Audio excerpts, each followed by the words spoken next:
Hi, I'm Ashley. You wouldn't believe the drama I'm about to share about my nightmare sister-in-law. But to understand why her betrayal cut so deep, you need to know how it all began. When I first met Rachel at Mike's family dinner 7 years ago, she seemed perfect. Beautiful, charming, and welcoming. She hugged me tight and declared we'd be instant sisters. I'd lost my own sister in a car accident years before, so the idea of gaining a new one touched my heart. Mom, Ashley's exactly what this family needs, Rachel had announced to Barbara that night. Someone to balance out all my crazy energy. For the first few years, we were close. Shopping trips, spa days, weekly coffee dates. She was my maid of honor, crying genuine tears during her toast about finally having the sister she always wanted. Looking back, I should have noticed how she slowly began copying everything about my life. My haircut, my job choices, even my kitchen renovation plans. But I was too busy being grateful for her friendship. Then came our struggle to conceive. 3 years of negative pregnancy tests, hormone shots, and enough tears to fill a swimming pool. Rachel was supportive at first, bringing me comfort food after failed IVF attempts and sending encouraging texts. Until finally, miraculously, it worked. I was pregnant. The doctor says everything looks perfect. I still can't believe it's real, I told Mike as we drove home from the appointment, sonogram picture clutched in my hand like it might disappear. You deserve this, Ash. We both do.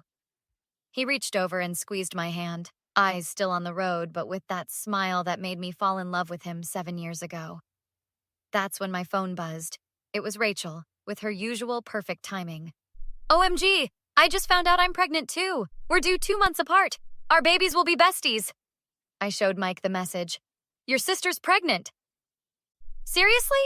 That was fast. They just started trying what, 2 months ago? That was Rachel for you. Everything came easy.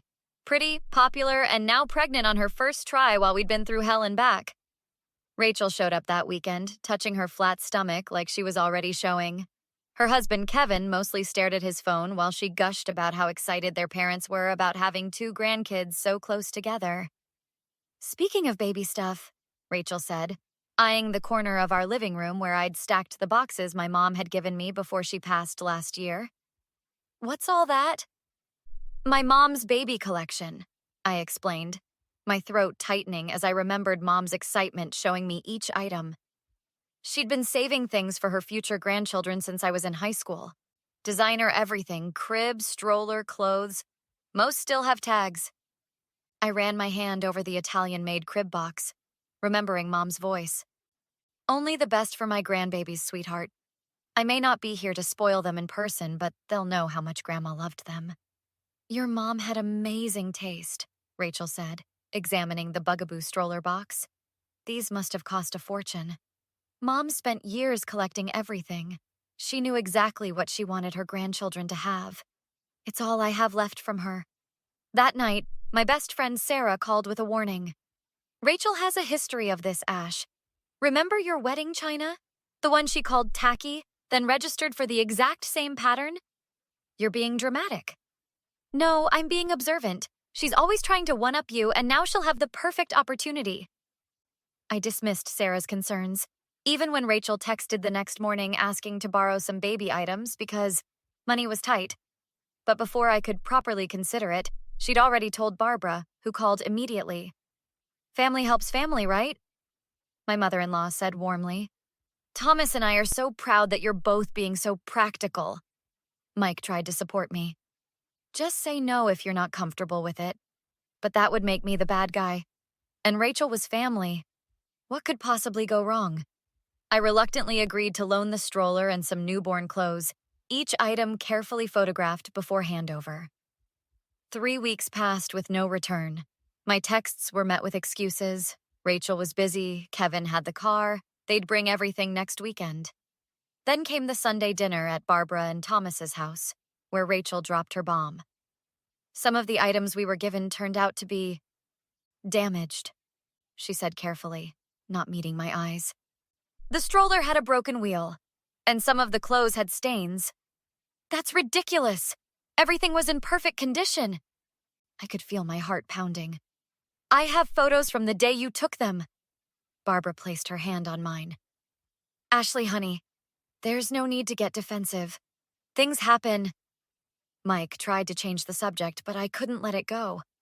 My mother personally selected every item. She kept all the original packaging. Maybe we should discuss this later, Thomas suggested, but Rachel wasn't finished. I just feel terrible about the whole thing, she sniffled. I've already ordered replacements, top of the line, just like Ashley's mom would have wanted. That night, Sarah called with news that made my blood run cold. You won't believe what I just saw on Facebook Marketplace. Your Bugaboo stroller, listed by someone named Rachke, asking $800.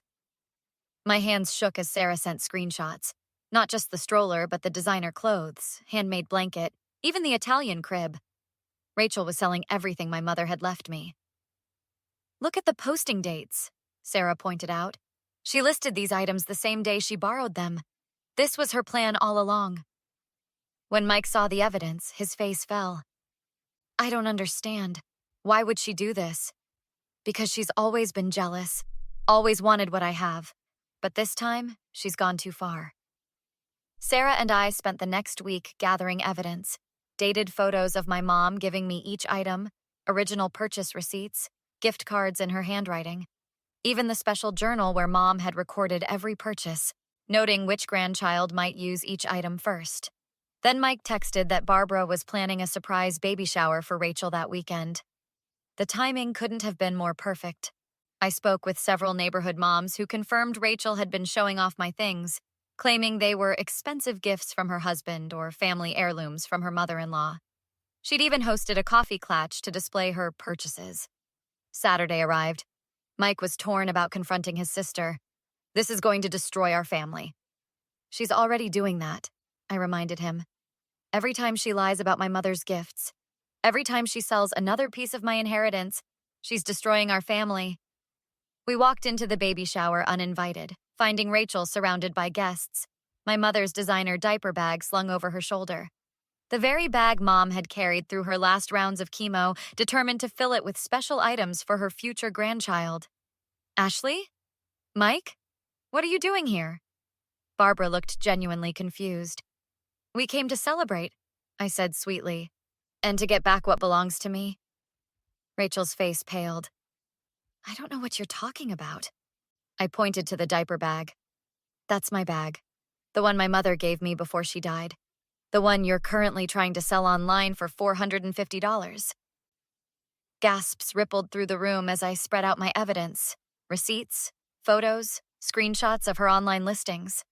Thomas picked up one of the screenshots, his hands shaking. This isn't the first time, is it, Rachel? Last year, family jewelry went missing from my study. You blamed the cleaning lady. Kevin stood up, looking mortified. I found those pieces in her drawer. She said they were replicas you gave her. The revelation snowballed. Kevin discovered Rachel had forged his signature on a second mortgage. Thomas found credit card statements showing years of selling family items. Party guests realized their missing designer purses had been sold through Rachel's accounts. I have a problem, okay? Rachel sobbed, mascara streaking down her face. I need help, not judgment. What you need is consequences, I said firmly. I want everything back by tomorrow. Anything already sold, you'll reimburse me for full retail value. Barbara stood frozen, watching her perfect daughter's facade crumble. All this time, you've been stealing from your own family? 2 weeks later, Kevin filed for divorce, having discovered hidden bank accounts, storage units full of stolen items, and money taken from his parents' retirement fund. Rachel's carefully constructed world imploded completely. Barbara and Thomas came to apologize, bringing a silver rattle for the baby. I should have believed you, Barbara whispered. I just never thought... I never wanted to see... Despite the gesture, trust remained damaged. Every call from Barbara felt like she was checking if I'd changed my mind about being family. 3 months later, I gave birth to Emma Rose. The hospital room filled with flowers and visitors, everyone except Rachel. She tried calling a week later. I'm in therapy now, working on my issues. I'd love to meet my niece. That's not happening. I've changed, Ashley. I'm truly sorry for everything. Good for you. I hope therapy helps. But you're never going to be part of Emma's life. Can't you forgive me? We're family. Family doesn't steal from family. Family doesn't lie and manipulate and try to destroy each other. You're Mike's sister, but you're nothing to me. 6 months later, Emma sat in her Italian-made high chair, wearing one of the handmade outfits my mother had purchased years before. Every item had been returned or replaced, every dollar reimbursed. The nursery was exactly as Mom had envisioned it, filled with the love she'd poured into every carefully chosen piece. Sarah reported that Rachel had been rejected from local mom groups and was working retail, living in a tiny apartment. She showed stolen pictures of Emma to anyone who would listen, desperately claiming aunt status she'd never have. That night, rocking Emma in the nursery my mother had helped plan, I felt a deep sense of peace. Rachel had tried to steal my mother's final gifts, but she couldn't steal the love behind them. Looking down at my daughter in the moonlight, I knew Mom would be proud. Not just of the beautiful nursery she'd created, but of how I'd fought to preserve it, protecting her legacy for the granddaughter she'd loved before ever meeting her. Some betrayals can't be forgiven, but they can make you stronger, more protective of what truly matters. And in that quiet moment with my daughter, surrounded by my mother's loving choices, I knew we'd be just fine without Aunt Rachel in our lives. Now that the story has ended, what would you do if someone in your family tried to steal and sell precious items given to you by a deceased loved one? Would you expose them publicly like Ashley did, or handle it differently? If you found this story of family betrayal and sweet revenge satisfying, hit that like button and subscribe for more justice-served tales. Share your thoughts in the comments about whether Ashley was right to completely cut Rachel out of her life, even after the apology. Was the punishment too harsh or exactly what Rachel deserved?